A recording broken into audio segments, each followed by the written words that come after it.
बाद आपको एमएलसी बना देंगे, आपको और अब्दुल मन्नान को, 2 नाम उन्होंने लिए। तो हमने कहा हमारी ख्वाहिश महसी विधानसभा से चुनाव लड़ने की है, एमएलसी बनने की भैया नहीं है, और न विधायक बनने की बहुत ज़्यादा ख्वाहिश है कि नहीं विधायक क्यों नहीं बन पा रहे हैं। हमें ये है कि हमारे कार्यकर्ताओं की भावनाएं जुड़ी हैं, लोग चूँकि हमारे साथ 10 साल से जुड़े हैं और इस शिद्दत से जुड़े हैं कि एक दिन राजेश तिवारी एमएलए होंगे तो वो मर्तबा हम रखेंगे।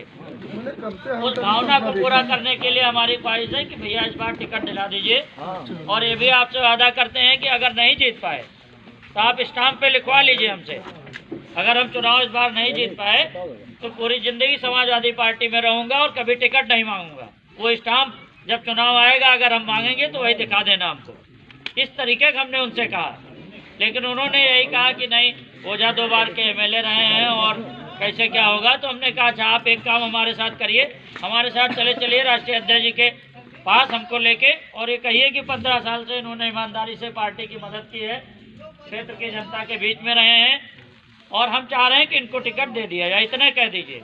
उस पर भी वो तैयार नहीं हुए। उसी दिन हमें लग गया कि किसी कीमत पे सपोर्ट नहीं करेंगे और विरोध ही करेंगे।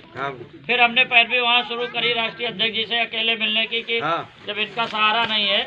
और पिछली बार जब हमारा टिकट हुआ था तो हमें पता भी नहीं था, जब डॉक्टर वकार साहब हयात थे, जिंदा थे, उन्होंने ही हमारा टिकट करवाया और करवाने के बाद में एक बेटे की तरह उनका हमें प्यार और सम्मान मिला, एक अभिभावक की तरह, एक वालिद की तरह, एक बाप की तरह उन्होंने हमको आगे बढ़ाने का काम किया।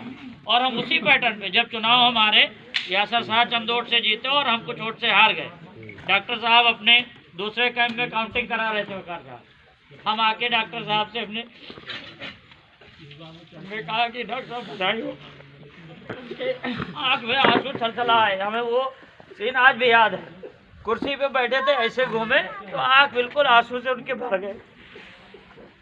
राजेश हमारी प्रतिष्ठा महसी पे थी, यासर शाह हमारा बेटा है, जीतने की उतनी खुशी नहीं है जितना दुख है मुझे तुम्हारे चुनाव हारने का।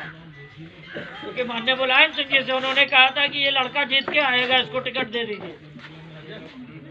उन्होंने ये कहा हम भले ही हार जाए चुनाव इस बार, ये नहीं हारेंगे, ये सेंटेंस उन्होंने कहा।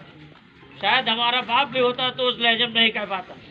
उनका इतना एहसान, उनकी सरपरस्ती में राजनीति शुरू किया और शुरू करने के साथ पूरी ईमानदारी, जब हमने कहा डॉक्टर साहब, उनके आँख में आंसू देखे तो हम भी थोड़ा वो हुए। तो उन्होंने कहा अच्छा एक बात हमारी याद रखना राजेश। हमने कहा क्या डॉक्टर साहब? कहा पूरी ईमानदारी से पार्टी और जनता के साथ तुम रहना, तुमको जनता मौका जरूर देगी, बहुत कम वोट से हारे। ये बात वकार साहब ने वहीं पंडाल में हमसे कही। उन्हीं के आदेश को, उस सुझाव को आदेश मान के लगातार 30 के 30 दिन क्षेत्र में जैसे ड्यूटी करता हो आदमी, नौकरी करने वाला व्यक्ति की 10 बजे उसे निकलना है, 5 बजे आना है, और मैं 10 बजे निकलता था, रात में 12 बजे आता था, ये मान के कि हमारी ड्यूटी है ऐसे विधानसभा क्षेत्र के लिए और अपने एक एक व्यक्ति के लिए। डेली जाते थे, हर सुख दुख में। नहीं है वैसे 10 गाँव नहीं, मट्टी और शादी हो, मुंडन और वो है तो निकल गए 10 गाँव में, अपने लोगों के यहाँ बैठ लिए, हाल चाल ले लिए कि मायूस न होना, कोई बात होगी हम साथ में, इसलिए ताकि हमारे कार्यकर्ताओं का मनोबल न गिरे। बाकी विधानसभाओं में मटेरा विधानसभा यासर शाह की थी, आप समझ लीजिए हमारे कितने मुस्लिम भाइयों का अस्तित्व मिटा दिया है भाजपाइयों ने, कितना पैसे की वसूली थाना पुलिस ने किया है, किस तरीके से लोग प्रताड़ित किए गए, फर्जी मुकदमा कायम किया गया है।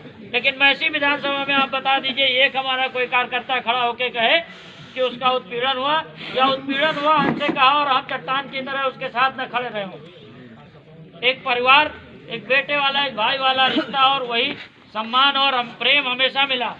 हमें तो कभी लगे नहीं कि हम विधायक नहीं हैं। इस विधायक को इससे ज़्यादा सम्मान थोड़ा मिल सकता है। बात उसकी कोई ख्वाहिश हमारी नहीं अधूरी है कि नहीं हम एमएलए हो तो सम्मान ज़्यादा मिल जाता और बड़ा लोगों में लोकप्रियता बढ़ जाती, उससे 1000 गुना ज़्यादा है।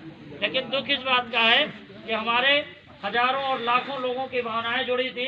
हजारों लोग ऐसे थे जिनकी ये भावना थी कि राजेश तिवारी कल एमएलए होंगे तो हम समझ लो एमएलए हो गए। उस भावना को न पूरी कर पाने का ठेस है।